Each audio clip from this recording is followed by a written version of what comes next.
Hey you guys, welcome back to Rocket City Yardstead. So you can see behind me here this big pile of wood chips. It came about 5 hours after I put in the request for wood chips.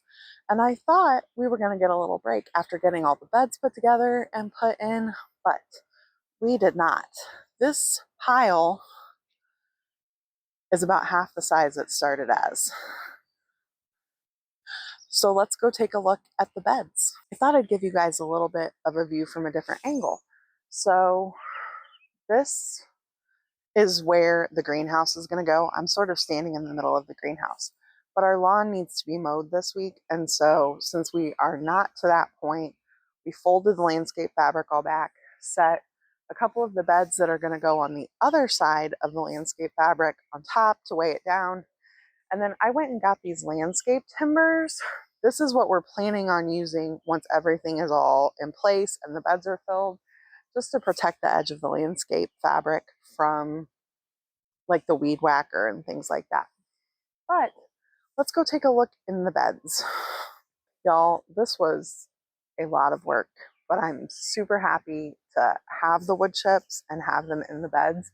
They look really full right now, and we may have put too much in, but the wood chips were really nice and fluffy when we got them. And so it's supposed to rain most of the week. There's pretty decent rain chances every day this week, including today. I actually need to do some work out here before the rain shows up. And our thought process was that this is probably going to sink and settle with the rain.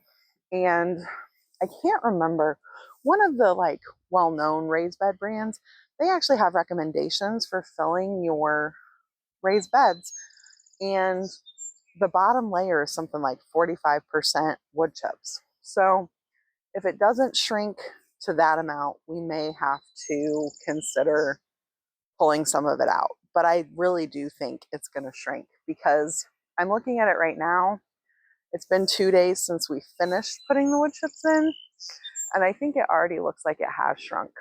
But we got all of the L-shaped beds and these two 3 by 6 foot beds full of wood chips.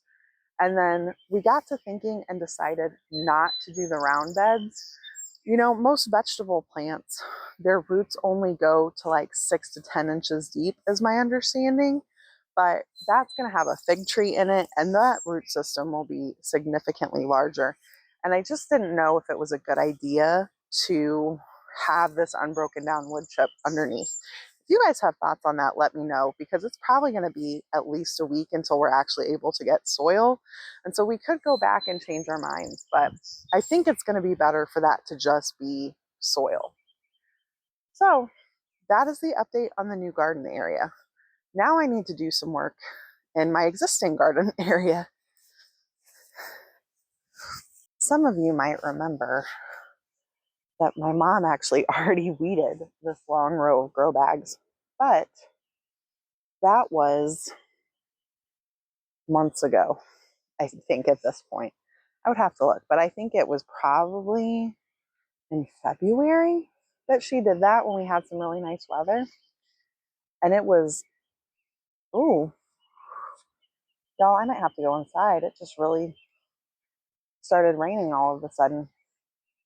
It wasn't supposed to rain till like 1 o'clock today. We're going to wait it out a second and see. Now that that brief little drizzle ended, we thought I would mention. So this is way better than it was when my mom was working on this bed. But I want to get it all cleaned out, because I went yesterday afternoon and picked up some compost to top dress this grow bag. And then I want to plant flower seeds in it. And I wanted to beat the rain, because I wanted the rain to work for me. Oh, nope. This is real rain, y'all. We got to go in. I did get the rest of this weeded in the rain, so I wasn't filming. But I wanted to show you guys some things I found. I just love how much plants want to grow. So there's a little volunteer Cosmo, a little volunteer Basil, and here's a volunteer Zinnia. I have not showed you guys this before. I've mentioned that I have a peach tree, but I've not showed you peaches on the peach tree. And I'm going to show them to you this year. We're going to hope we get peaches. But look, lots of baby peaches. We have some kind of bug here. I think it's called the plum curculio or something like that. I'll look up the name and put it on the screen. But every year, our peaches get a little bit bigger than this, and they start having some kind of oozy stuff on the outside of them. And those bugs, they just destroy the peaches. So we really try and garden organically, and we found something this year that we're going to try.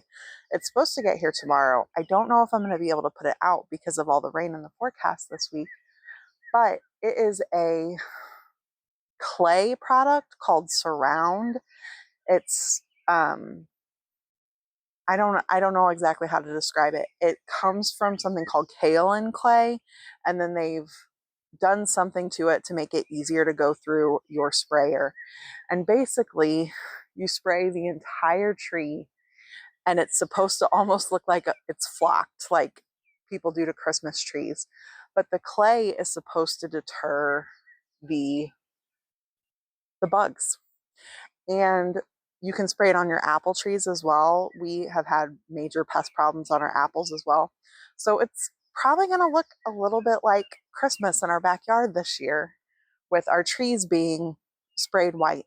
But if it will improve our, what's the word I want here? If it'll improve our harvest, then that is really something we want to do. It is an organic product. It's OMRI approved. So typically I try to not spray anything or do anything if I can avoid it. But I can't get organic peaches where I live. And so when we don't get peaches off of this tree, we're eating conventional peaches anyway. So I would rather do whatever I can to make this work. So I will show you guys when that product comes in and we spray it all. But I wanted you to see there are peaches on the tree right now. And hopefully we're actually going to get to eat them this year. I also wanted to show you guys the importance of picking the morning glories before they're allowed to go to seed. If you remember last week, we were moving beds, moving soil, and we have had, I don't even know if we actually have had any rain until today. They just germinated in the soil. So I'm going to show you this one bed I moved and how many morning glory seeds there are in it that have germinated. I started counting. I think there's over 50, but I'm going to sit out here and pick morning glories here in a little bit. But y'all, for real, this is why you don't let them go to seed. Isn't this just ridiculous? If you were not around for last gardening season, I thought maybe I should tell you.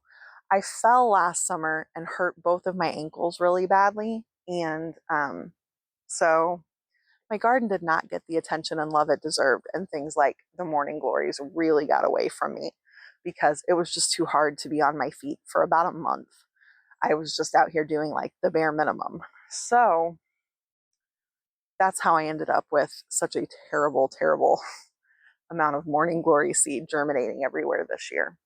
But we'll do our best to stay on top of it, and hopefully next year won't be as bad. Isn't it amazing what a fresh layer of compost will do? It just looks so nice and ready to be planted.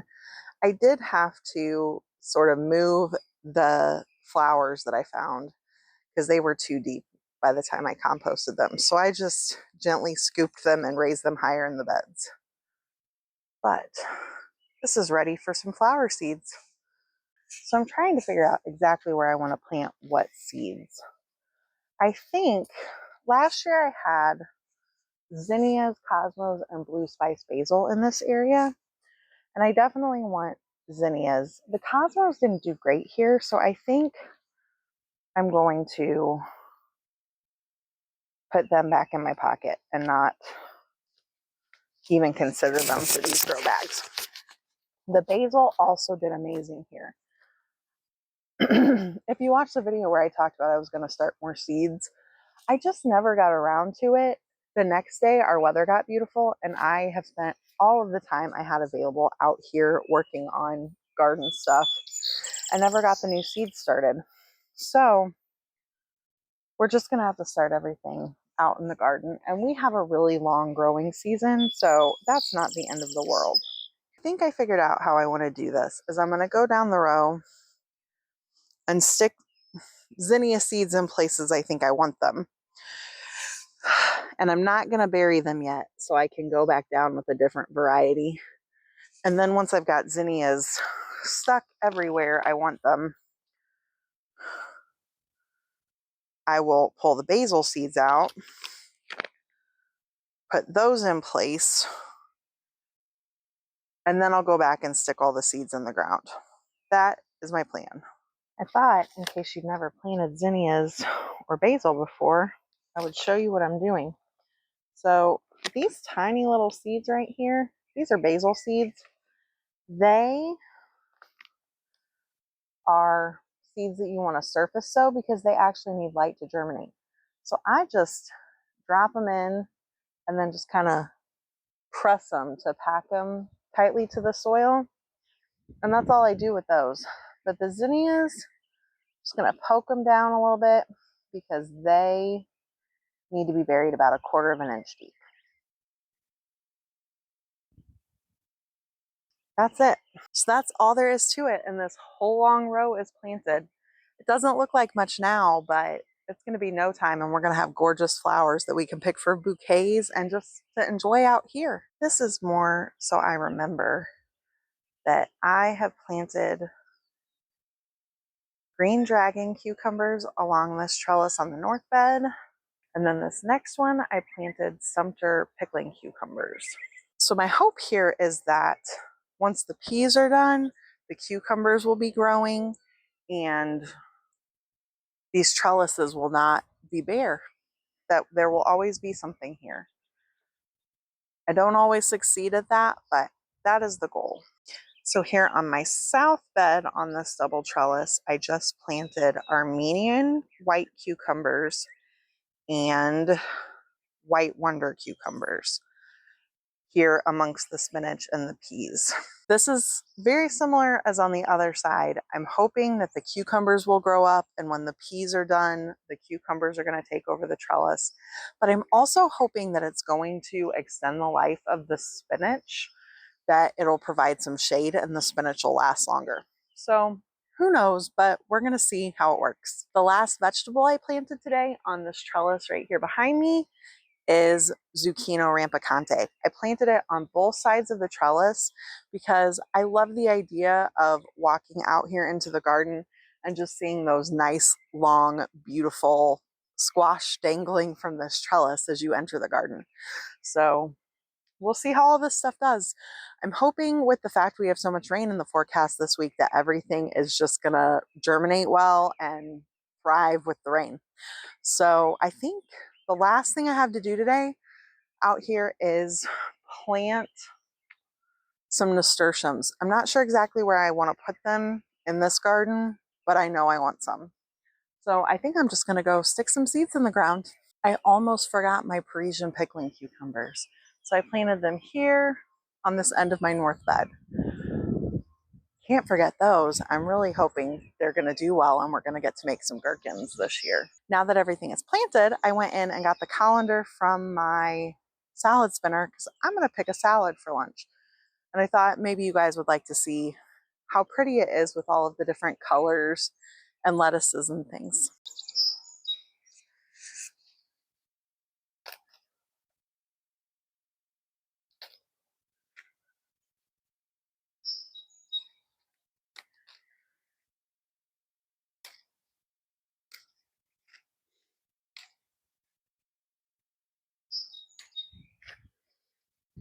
It's not very big yet, but I think we can pick a little bit from this dill here.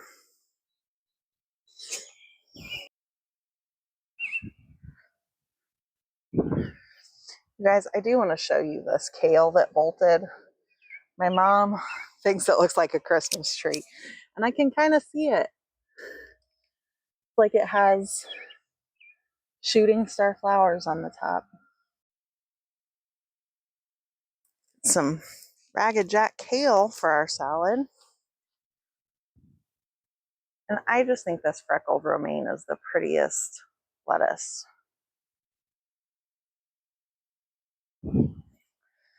I don't have a whole lot of it, so we have to be a little bit careful of how much we harvest, but I like to see it in the salad.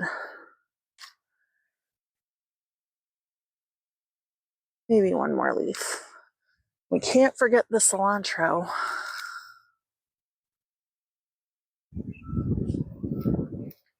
The last thing we need is some radishes. You guys, this is the first time I'm showing you my radishes. These are the most beautiful radishes I have ever grown. The biggest, I don't know if it's the amending with feather meal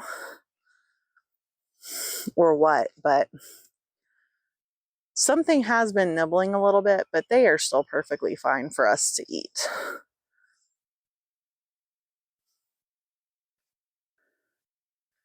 So maybe one more. But look at this gorgeous bunch of radishes. Well, you guys, I thought I'd show you how we're throwing this salad together for lunch, just because we're going to use all these nice homegrown ingredients. So this is going to be really simple. It's the different lettuces we picked, the kale, a whole lot of herbs, which is part of why I don't do a whole lot with the salad dressing, just because they add a ton of flavor.